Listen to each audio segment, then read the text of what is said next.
یہ پارٹی پہنچی ہے سپریم کورٹ میں.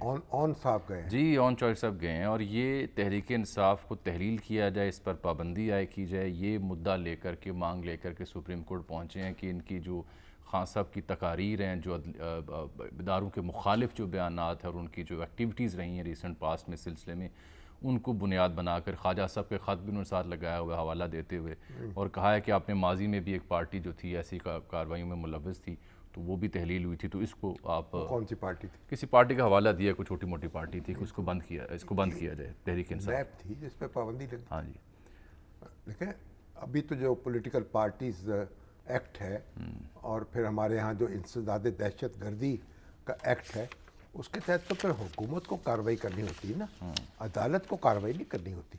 عدالت کو تو اس کا جائزہ لینا ہوتا ہے. تو یہ اون صاحب تو ابھی تک مشیر ہیں نا وزیر اعظم کے, اگرچہ پارٹی نے کہا تھا کہ آپ عہدہ چھوڑ دیں, ابھی چھوڑا تو نہیں. یہ ابھی تصدیق نہیں انہوں نے کی, لیکن وہ اس پارٹی کے ترجمان بھی ہو گئے, اس کے سیکرٹری جنرل بھی ہو گئے, یا سابق مشیر ہیں یا مشیر ہیں, تو ان کو چاہیے تھا کہ یہ شہباز شریف صاحب سے رابطہ قائم کرتے. کیوں؟ کیونکہ وہ حکومت پابندی لگائے. اچھا, سپریم کورٹ نہ جاتے, وہاں جاتے. سپریم کورٹ کا تو اس سے کوئی لینا دینا. سپریم کورٹ اس لیے تو نہیں بیٹھی ہوئی کہ سیاسی جماعتوں پر پابندی لگائے. سپریم کورٹ تو جو پابندی آپ لگائیں گے اس کا جائزہ لے گی نا. پہلے بھی دیکھیں جماعت اسلامی پر پابندی لگائی تھی ایوب خان کے دور میں, تو سپریم کورٹ نے وہ پابندی ختم کر دی. وہ کیوں لگی تھی ویسے؟ اس کے محرکات کیسے تھے؟ اس میں تو پھر یہ تھا کہ طالب علم جو ہیں ان کو سیاست میں اکسایا جا رہا ہے, انہیں گمراہ کیا جا رہا ہے. گمراہ کیا, جب کچھ اور وجوہات تھیں سیاسی. اب اس وہاں بھی یہ ہوا کہ مشرقی پاکستان جو ہائی کورٹ ہے اس نے تو پابندی ختم کر دی, اور جو مغربی پاکستان ہائی کورٹ تھا اس نے اس کے حق میں فیصلہ دے دیا. تو پھر سپریم کورٹ میں معاملہ گیا. بڑا ایک اہم سوال تھا کہ سپریم کورٹ نے پوچھا کہ آپ نے یہ جو الزامات لگائے ہیں جماعت اسلامی پر, آپ نے ان کا جواب طلب کیا ان سے؟ اچھا, یعنی شوکاز نوٹس دیا تھا؟ نہیں.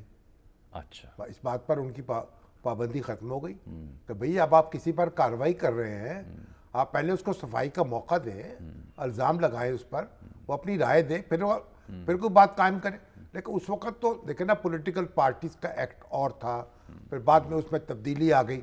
تو میرا یہ خیال ہے کہ اب یہ جو سپریم کورٹ کو یہ کہنا کہ وہ پابندی لگائے کسی جماعت پر, یہ تو ایک ضرورت سے زیادہ جو ہے. اس سے یہ تاثر نہیں ابھرتا کہ آپ سیاسی میدان میں مقابلہ کرنے کی بجائے آپ اب ان بہانوں پہ یا ان ایکسکیوزز پہ آ رہے ہیں کہ جی پارٹی نہ رہے, تحلیل ہو جائے, بند ہو جائے. اون صاحب کی تربیت تو ہوئی ہے نا, یعنی پی ٹی آئی میں ہی ہوئی ہے نا, اور کہاں ہونی تھی. تو پی ٹی آئی جو ہے وہ بھی درخواستوں کے ذریعے سے اپنے مخالفوں کے خلاف کارروائی کرواتی رہی ہے, کرتی رہی ہے. ابھی آپ دیکھیں کہ نواز شریف صاحب کے خلاف درخواست کس نے دائر کی تھی؟ خود پی ٹی آئی چیئرمین دائر کی تھی, جس کے نتیجے میں وہ نااہل ہوئے.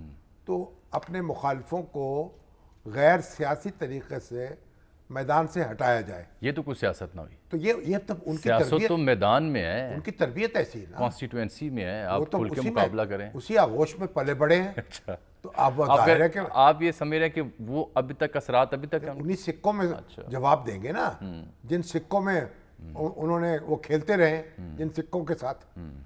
تو بہرحال یہ تو حل تو نہیں ہے نا سر, یہ تو سیاست تو نہیں. دیکھیے ہر شخص کو یہ حق حاصل ہے, بالکل ہے, کوئی درخواست دے دے عدالت میں جا کر, عدالت اس کی سماعت کرے گی.